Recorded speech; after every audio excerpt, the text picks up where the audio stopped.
Friends, ஆரத்தி எடுப்பதற்கான அறிவியல் காரணம் தெரியுமா? தெரிஞ்சுக்கலாம் வாங்க. பொதுவா நாம யாருக்கெல்லாம் ஆரத்தி எடுப்போம்? புதுமண தம்பதிகள், குழந்தை பிறந்து வீட்டுக்கு வர்ற தாய்மார்கள், இவங்களுக்கு தான் நாம ஆரத்தி எடுக்கிறது வழக்கம். நாம ஆரத்தி கலக்கும் போது அதுல மஞ்சள் மற்றும் சுண்ணாம்பை பயன்படுத்துவாங்க. மஞ்சள் மற்றும் சுண்ணாம்பை ஒன்றாக கலக்கும் போது சிவப்பு நிறம் கிடைக்கும்.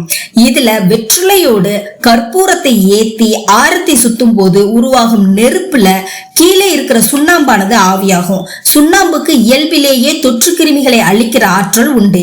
இந்த ஆவி புதிதாக வர்றவங்க மேல படும்போது அவர்களின் மேல் உள்ள தொற்று கிருமிகள் அழியும். அப்படிங்கறதுனால தான் முன்காலத்துல வீட்டுக்கு வர்றவங்கள ஆரத்தி எடுத்து வரவேற்றாங்க. அது மட்டும் இல்ல, முற்காலத்துல வீடுகளுக்கு வருகை தரக்கூடியவங்க எல்லாரும் பெரும்பாலும் தொலைவில் இருந்து வர்றவங்களா இருப்பாங்க. அப்படி பல்வேறு இடங்கள்ல இருந்து அவங்க வரும்போது பல வகையான தொற்றுகளுக்கு ஆளாகி இருக்கலாம். அப்படிங்கறத மனசுல வச்சுதான் அந்த கிருமிகளை அழிக்கும் பொருட்டே இந்த பழக்கத்தை முன்னோர்கள் கடைபிடித்தனர். அதை போலவேவும் குழந்தை பெற்ற தாய்மார்கள் எதிர்ப்பு சக்தி குறைவா இருப்பாங்க. வெளியிடங்கள்ல இருந்து குழந்தையோட வரும்போது இந்த கிருமி நாசினிகளை விரட்டுவதற்காகவே ஆரத்தி எடுத்து உள்ளே வரவேற்கும் பழக்கத்தை கடைபிடித்தனர்.